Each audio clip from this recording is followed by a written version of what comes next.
Yuno, une jeune fille vivant dans la cité du labyrinthe de Nagant, fréquente l'académie de magie où elle s'initie à l'art des mots. Le professeur lui explique qu'il s'agit d'un terme utilisé pour désigner des techniques permettant de déformer différents types de phénomènes en utilisant la volonté des mots. Il explique que tout le monde dans ce monde peut utiliser ce pouvoir, malgré les différences entre les races et les systèmes linguistiques. Cependant, Yuno ne prête pas beaucoup d'attention à la conférence, car elle regarde sa camarade de classe. Celle-ci remarque Yuno et lui sourit. Après le cours, la jeune fille, nommée Lucelle, s'approche de Yuno et lui demande si elle est occupée. Yuno nie et Lucelle lui demande de lui enseigner les arts de la force. Yuno est déconcerté par cette demande, mais Lucelle lui explique que Yuno est très doué pour ce type d'art. Après avoir insisté, Yuno décide d'accepter la demande. Yuno explique que la ville labyrinthe de Nagant est pleine d'érudits et d'explorateurs, et elle révèle que la ville a été construite à partir du centre du grand labyrinthe de Kiazuna, un roturier qui s'est proclamé roi des démons. Ce labyrinthe était rempli de golems mécaniques et de trésors. Cependant, un de ces golems commença à émerger du grand labyrinthe et quelques hommes combinèrent leurs forces pour l'abattre, mais après quelques secondes, le golem se réactiva. Les hommes reprennent le combat tandis que Yuno se trouve au centre de la ville pour enseigner la magie à Lucelle. Lucelle met tout cela en pratique et lance un sort pour faire flotter un caillou. Les filles décident d'aller manger quelque chose tout en discutant de la façon dont le royaume central a décidé de couronner Spédite reine du royaume de l'Ouest et elle a créé Auréacia. L'amitié entre les filles commence à se développer au cours de la journée et, alors qu'elle marche, Lucelle demande à Yuno si elle a le béguin pour quelqu'un, mais bien sûr Yuno ne peut pas dire qu'il s'agit de Lucelle. Les deux filles décident de sortir de la ville et s'assoient pour manger. Lucelle mentionne les histoires du grand labyrinthe avec de nombreux secrets et reliques qu'elles peuvent trouver. Le chemin de la gloire est ouvert à tous. Lucelle en profite pour poser sa tête sur l'épaule de Yuno. Puis elle sourit, pensant qu'elle n'a plus à avoir peur. Le vrai roi des démons est mort, et maintenant Lucelle et elle peuvent rêver d'un avenir plein de bonheur.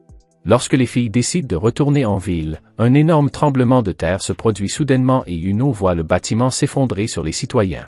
Les filles regardent autour d'elles, choquées, et commencent à entendre des voix. Soudain, elles voient une lumière derrière elles et une seconde plus tard, Yuno voit un golem de métal sur Lucelle. Le golem arrache le bras de la jeune fille et Yuno regarde avec terreur le golem déchirer le corps de Lucelle jusqu'à ce que la jeune fille succombe. Yuno se met à courir et à crier tandis que son amie est transformée en viande hachée. Elle aperçoit une survivante au milieu de la rue en train d'implorer de l'aide, mais la femme est écrasée par un énorme golem. Yuno s'enfuit dans la direction opposée et parvient à sortir de la ville. Elle regarde la destruction et tombe à genoux, désespérée. Elle souhaite ardemment connaître le même sort que son amie. Soudain, elle entend un bruit et se rend compte qu'un golem la poursuit. Par instinct de survie, elle tente de le vaincre en utilisant son pouvoir magique et, étrangement, le golem s'effondre soudainement, ce qui la rend confuse. Elle s'approche du robot, se demandant pourquoi il ne peut être vaincu qu'avec cette attaque. Elle commence à paniquer, réalisant qu'elle aurait pu utiliser son pouvoir pour sauver Lucelle. Soudain, d'autres golems apparaissent pour l'attaquer et Yuno utilise à nouveau sa magie pour vaincre les golems. Mais cette fois, cela ne marche pas. Elle accepte son destin et ne veut qu'être tuée. Elle demande donc au golem de la tuer comme dernière volonté. Mais soudain, tous les golems sont déchiquetés, l'un après l'autre. Elle regarde autour d'elle, confuse, en voyant chaque golem tomber.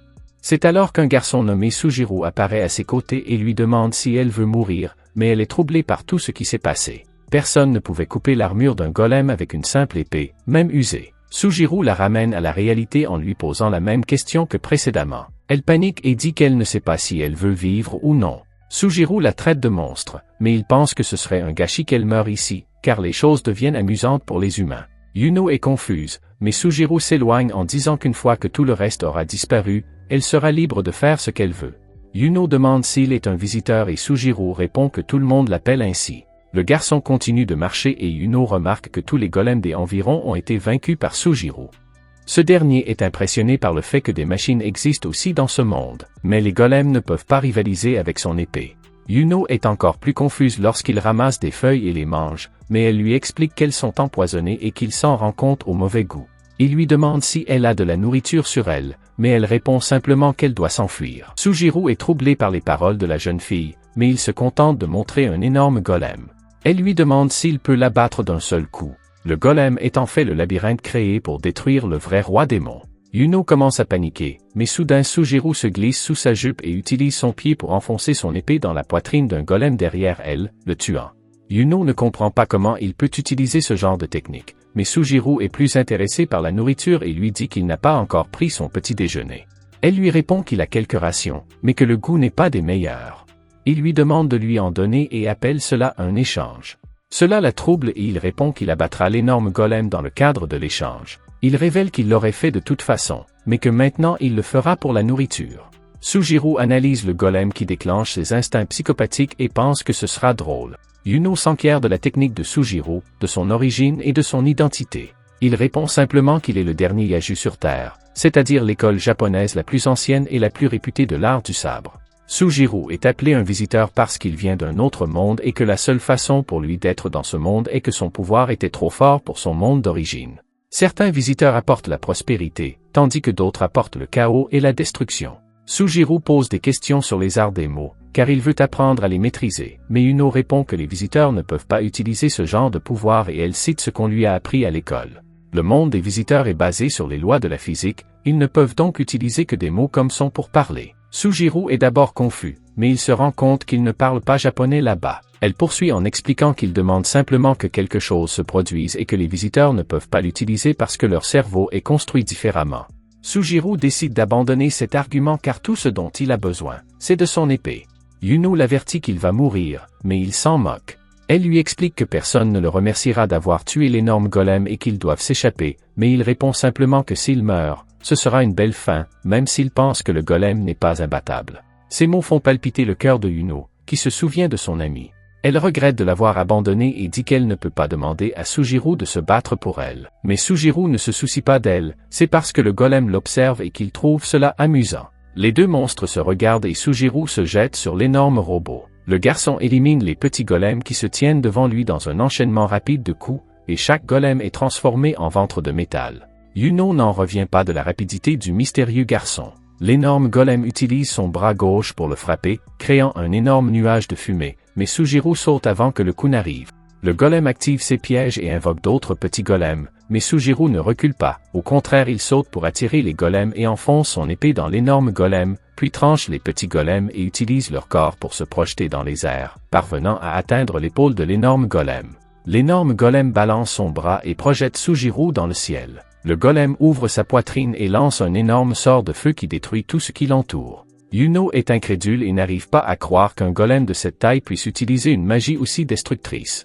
Elle est convaincue que non seulement la ville a été détruite, mais que Sujiro a également été pulvérisé. Soudain, la tête du golem est coupée et Sujiro apparaît sur le golem, déroutant Yuno qui ne comprend pas ce qui s'est passé. Sujiro se moque du golem et le remercie de lui avoir donné la victoire.